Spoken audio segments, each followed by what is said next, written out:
Hello and welcome to worship with Copper City United Methodist Church this Sunday. Today we're going to talk about the Magi who traveled to see the birth of Jesus and pay him homage. And we're grateful that you have blessed us with your presence today. Welcome one and everyone.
I love those musical pieces that we've heard already in our worship this morning. Now let's turn our attention to the Holy Scriptures. We'll look at the Gospel of Matthew, chapter 2, verses 1 through 12 this morning. I read from the NRSV. In the time of King Herod, after Jesus was born in Bethlehem of Judea, wise men from the east came to Jerusalem, asking, "Where is the child who has been born King of the Jews? For we observed his star at its rising and have come to pay him homage." When King Herod heard this, he was frightened, and all Jerusalem with him. And calling together all the chief priests and scribes of the people, he inquired of them where the Messiah was to be born. They told him, "In Bethlehem of Judea, for so it has been written by the prophet, and you, Bethlehem, in the land of Judah, are by no means least among the rulers of Judah. For from you shall come a ruler who is to shepherd my people Israel." Then Herod secretly called for the wise men and learned from them the exact time when the star had appeared. Then he sent them to Bethlehem, saying, "Go and search diligently for the child, and when you have found him, bring me word so that I may also go and pay him homage." When they had heard the king, they set out, and there ahead of them went the star that they had seen at its rising, until it stopped over the place where the child was. When they saw that the star had stopped, they were overwhelmed with joy. On entering the house, they saw the child with Mary his mother, and they knelt down and paid him homage. Then, opening their treasure chests, they offered him gifts of gold, frankincense, and myrrh. And having been warned in a dream not to return to Herod, They left for their own country by another road. We're always blessed by the hearing and reading of God's holy word. This is typically the Sunday, according to the liturgical church calendar, when we revisit the Magi, the wise men, from a land of the East who came to pay tribute to the newborn Jesus, or at least to Jesus in his early years of life. Were you fascinated by the events of December 21st last year? This was not only the winter solstice, but also the time in which Jupiter and Saturn seemed to align most closely from our vantage point here on Earth up in the sky. Undoubtedly, weather forecasters and those astronomers paid close attention to this once in a couple decade event, and many people have attributed this or nicknamed this event, this great conjunction, as what could have possibly been the Star of Bethlehem. I came to our church parking lot looking southwest, and that's what I believe to be the great conjunction that we were told to look up in the sky from the southwest towards the southwest. And just before this, I'd gone out to a place where I could kind of be alone and try to find this star in the southwest sky. I went to, as you can see here, looking southwest from my car, Oak Plaza Drive in Calvert City. This is just behind the Marathon gas station near the bank, and there's a little cul-de-sac road right there. And I looked in the southwest sky and took a number of these pictures. And then in the nook of the trees in the center of those pictures, you can kind of see those two stars or those two planets aligning as if to our naked eye, they kind of look like a single star. These aren't the greatest of pictures, and undoubtedly if you look through your telescope at home, you probably got a much more fascinating shot of these two planets aligning. But I say this isn't too bad considering they're some 500 million miles away. Let's talk about these Magi from the East. Now, tradition says that they were kings from the East. That's probably a legend that may have begun around the 6th century AD. We know that they possibly could have been from Persia, modern-day Iran, or maybe Babylon from modern-day Iraq. The Babylonian Empire kind of covered the ancient territory of Mesopotamia as well. And we know that it was regular practice for these Babylonian astronomers to go on field trips. In other words, they would go beyond their homeland and study the stars in different locations in their neighboring countries and areas. How was it, though, that these astronomers would have any idea at all that this child would be born as a king? Maybe it could have happened by word of mouth. Certainly that's, I guess, possibly true. But a better theory that I want to suggest might begin with some ancient Hebrew history. So let's just think about what happened in the life of the history of the Hebrew people. How was it that Babylonians to the east would have been able to guess and determine and know any possibility of a king that was to be born in the land of Judah, in and around Bethlehem? I remind you, if you think back to your Israeli history, you probably know this, but think back to what happened to Jerusalem. In the 6th century BC, somewhere around 587 BC, Jerusalem fell, and remember what happened to those Hebrew people. Did they stay in Jerusalem, or did they get taken away? Of course, they got taken away to lands to the east. The Babylonians sacked Jerusalem in 587 BC, and they sent them to exile. Now let's think about where they would have potentially gone. They would have gone to the east, and on your screen here you see a route in blue that potentially highlights the route through the Fertile Crescent, leading the people from the western city of Jerusalem towards the eastern city of Babylon, towards the Babylonian Empire. From the time of exile, scholars believe that there was a strong Hebrew presence in and around the Babylonian Empire, specifically around the city of Babylon. And as they grew, and as those generations would have handed down stories and this expectation of a Jewish Messiah-like king, it makes sense that there could have been this sort of expectation, even among the people of Babylon, that there would be this king who would deliver the people of the ancient Hebrew culture to the west. They had an expectation of this Messiah, these Babylonian Jews living in exile. And this theory, I think, is entirely possible. So it could make sense that these Magi influenced, or perhaps themselves, some of the descendants of the exiled Hebrew people. It makes sense, doesn't it, that they would want to travel west to see this newborn king who they may have expected throughout the generations from their ancestors' stories, handing them down to them and receiving them and having that expectation themselves.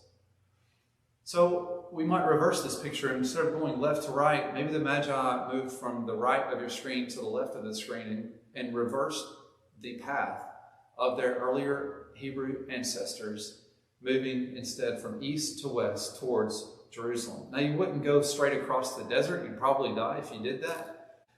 What do we know about this star? Well, we know that from verse 2, they observed the star at its rising. The Magi saw the star in the east, as we said, likely moving from east towards west and ultimately south, about the same pace as the Magi were to travel from home to Jerusalem. So this star seems to have moved with the caravan of camels and Magi and other people that may have traveled with them. Verse 7 tells us that they told Herod the exact time that the star appeared. The suggestion is there that if it appeared, we can imagine that it once was not visible. And so it likely was something that all of a sudden appeared, moving from invisible to visible. And then based on verse 9, we recognize that the star went ahead of them. The star traveled that they had seen at its rising until it stopped over the place where the child was. We know that Herod's advisors suggested the Magi go to Bethlehem. Now, Jerusalem to Bethlehem is probably about 6 miles by our measurements, and it's also to the south. And so they probably would have gone on this journey from Jerusalem to Bethlehem, maybe about a 1 or 2 hour trip with camels and all their goods in tow. But that's kind of what we can infer from the facts revealed to us in the Gospel of Matthew. And we're grateful for those facts. There's a lot there to think about. But I just wonder if you are curious like me. Is this kind of some sort of fairy tale? Is it something that we can actually believe happened through science? What was this star that led them magically, mysteriously, or curiously to this specific destination and stopped over the place where Jesus was?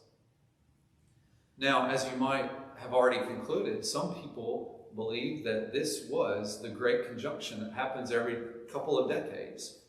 It just so happened that the one we just had in 2020 was the nearest those two planets will be for some 400 years. And some people believe that this was the alignment of Jupiter and Saturn. This is something that our local forecasters kept us up to date on. As we move forward over the next several nights, some interesting things to keep an eye on in the sky. One of those is extremely rare. You may have heard of this. It's called the Great Conjunction. It's an opportunity to see the two biggest planets in our solar system appearing to come together. We're talking about Jupiter and Saturn. If you go outside in the evenings right now, right after sunset, you can see those two planets very close together in the southwest sky. As they orbit around the sun, Jupiter's orbit takes over 11 years, Saturn's orbit over 29 years.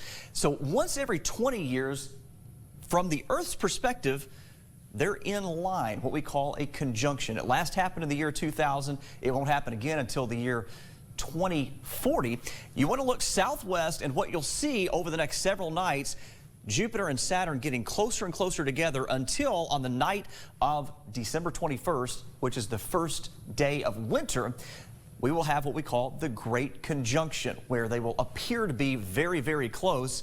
It will be the closest they've been when we can observe it in almost 800 years. And what's interesting, you might hear this called the Christmas star.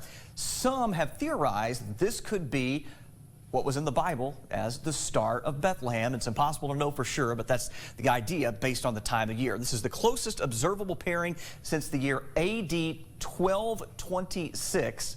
And while it's going to look like the planets are right next to each other, Of course, they're actually in totally different parts of the solar system. They're about 400 million miles apart, and this will occur just after sunset, low in the southwest sky. That's where you want to look. So as much as I wanted to believe that this could have been the Great Conjunction, similar to what we saw just a few weeks ago, I am not so sure that I can believe that that was the Great Conjunction that led the Magi to the birthplace of Jesus. There's another theory that suggests that this was some sort of nova or supernova, that just meaning some kind of star explosion.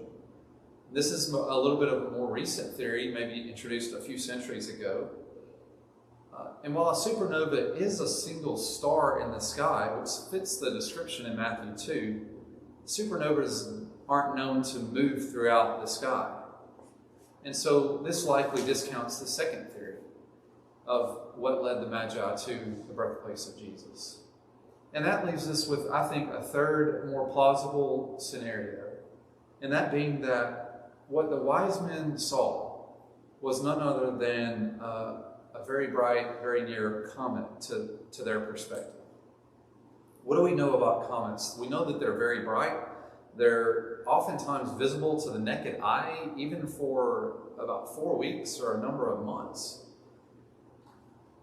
Visible comets oftentimes actually move about 1 or 2 degrees through the sky per day relative from our lens, from our eyesight here on Earth. And we're told that the star stood over, as if it kind of just hung in the sky. I can just imagine the beauty of that, standing over the place where Jesus was born. Historically, if we think about that word, one particular author who advocates that this is a star, a comet rather, indicates and reveals in his research that that phrase stood over is actually the same phrase that ancient historians used to describe a comet of 12 BC that would later be termed and identified, named as Halley's Comet. Now, there are, through ancient historical records, some comets seem to appear in 12 BC, 5 BC, and 4 BC. And this comet that we're talking about with the Magi is believed to have occurred probably in 5 BC. The author argues only that the comet fits the description, that the star was new. It traveled slowly through the star field from a land in the east of the Magi, south towards Bethlehem, and stood over Bethlehem. This theory was introduced in about the 3rd century. And so what did the Magi know? We know that whatever kind of event this was, it wasn't a solo event. In other words, they didn't just see this comet that, if we want to believe that it's a comet, they didn't just look up in the stars and see this comet, most likely, and say, it's time to pack up and move to Jerusalem. They would have needed more to motivate them to move towards Jerusalem and Bethlehem, the birthplace of Jesus. Well, I mentioned a couple years in 12 BC, there were a number of events that seemed to happen around the time when Jesus was born, in about the decade before after Jesus was born. A couple years before, there was evidence of a great conjunction, the great conjunction that actually occurred in a constellation we know as Pisces. Forgive me if I'm not pronouncing that right, but in 7 BC, that great conjunction occurred in this constellation around 7 BC. There are historical records that seem to validate that. And that's what we just saw when Jupiter and Saturn aligned. Now, this is important where it occurred from their perspective, because this constellation Pisces, according to the Magian astrology, was associated with a particular country. And the particular country that it was associated with was, you guessed it, Israel. Now, also according to Magian astrology, the planet Saturn represented the divine Father, and Jupiter was his son. Pair that with the fact that the constellation Pisces was associated with Israel, and you had the great conjunction that appeared in the constellation of Pisces, and they determined that the conjunction of Saturn and Jupiter in and around 7 BC meant this, that a Messiah-like king would be born in the nation of Israel. Well, good things come in threes, right? That was the case. In 7 BC, historical records show that the Great Conjunction happened a few times in May, October, and December. And its occurrence as being in threes reiterated and reinforced their belief that a great king would in fact be born unto Israel.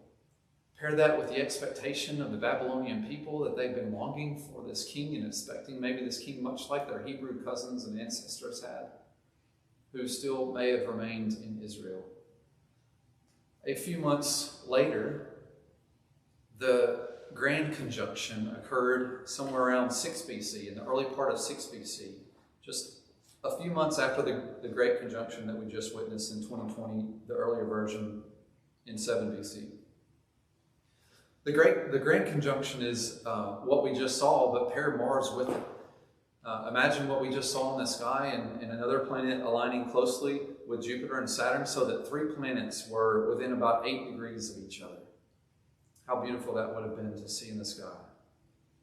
So that was 3 planets aligning just shortly after they'd seen the Great Conjunction happen 3 times in the same year. The Great Conjunction occurring 3 times from their vantage point, followed by the massing of the 3 planets less than a year later, confirmed to them, to the Magi possibly, that the Messiah King to be born in Israel would be a great king, a mighty king. And this, some scholars believe, was enough to pique the curiosity of the Magi and have them again look towards the skies so that they could get their sign when this great event would take place. They were seeking a 3rd astronomical sign when the Creator of the universe saw fit to possibly offer to them a comet. Ancient Chinese records mention that comet appearing in 12, 5, and 4 BC. And so you ask, my dates are a little bit off, right? Wasn't Jesus born in 0 AD? And that's a fair question. Actually, we think due to dating errors that Jesus probably wasn't born in actually 0.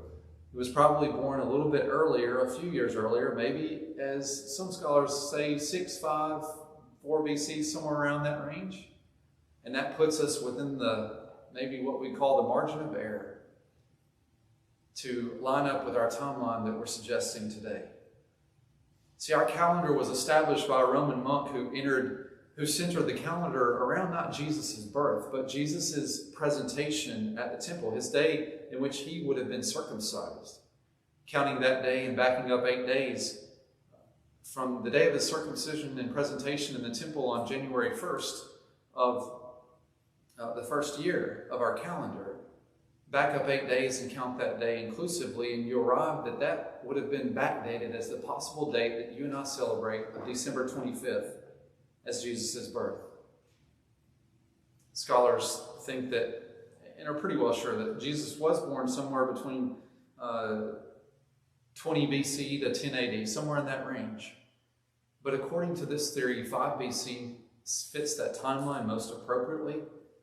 And based on the other ancient historical records, we might be able to match up and believe credibly with some good educated guesswork that this comet in 5 BC was the comet that led the Magi towards Bethlehem. It appeared in the constellation Capricornus, which for them likely gave urgency, and they mobilized their camels to head towards Israel. After traveling almost 1,000 miles with camels and all their gifts to present to Jesus, their food to help them survive that trip of several weeks, they arrived in Jerusalem. They talked to dirty Herod, the scoundrel that he was, and they found out probably pretty easily that Bethlehem was the place where they communicated to Herod that Bethlehem was the place where Jesus would be born, and the locals did that as well. They made that 6-mile trip south to Bethlehem. And they probably asked some of the locals, what about this house with the newborn king? Bethlehem being a small town that it was, it's very likely that they could have asked a few locals and very easily found that house. And they went to that house where that star or that comet with its vertical tail seemed to stand and appear and be stationary over Bethlehem and over the house. We know the story. At that time, they were overwhelmed with joy. They opened their gifts for him, and they paid him tribute. And this original Christmas was probably very different than the Christmas, whether you got together with family or not. Their original Christmas was very different than the ones that we traditionally practice in our culture. Whereas we exchange gifts and give gifts to one another, they offered their gifts to Jesus on that first Christmas. What a beautiful image. What beautiful possibilities. And I hope your imagination has been stretched as you consider what exactly was the star, this work of God. Do we reduce it to some sort of fairy tale? Do you just discount it as some hocus pocus and something that really wasn't true or could not possibly have happened? Maybe for you it's some scientific reality of our galaxy. As mentioned, I really wanted to believe that what I saw in the sky was what the Magi would have seen in the sky, and I believe that now not to likely be the case. Whether it was a great conjunction, a grand conjunction, a nova, supernova, or some comet, it's anybody's guess, frankly. I mean, for all we know, it may not have just been a comet. It could have been Comet, Cupid, Donner, and Blitzen that led the wise men, the Magi, towards the king. We don't know. Ultimately, I believe and invite you to believe that it was the greatest scientist who had his great handiwork in the leading of the Magi towards Jesus. The great leadership of the one who created the very earth that we live on and inhabit, and also the skies. The great scientist who hung the stars in the galaxy, the great scientist who created terrestrial and celestial beings, the great scientist who today and this year calls you on a long journey of your own, also that the Creator God might show us the way to Christ, the newborn King. So I ask you today, will you go on that journey? Are you willing to pack your belongings and pay him tribute? Are you willing to sacrifice even when it doesn't make sense? Are you willing to put your hope and trust in the next several months into the possibilities that you too will encounter Jesus? More importantly, if and when you find the newborn King, what will your response be? Will you recognize him for who he is, God in bodily form? Or will you tuck him away like so many Christmas gifts, maybe Christmas gifts that you've already tucked away and begun to slowly lose interest in? For Christ, the newborn King, is the eternal gift. He's the best gift that changes your life and changes the world. Just like he changed the world of the Magi who paid him tribute. My prayer is that he also changes our lives in 2021.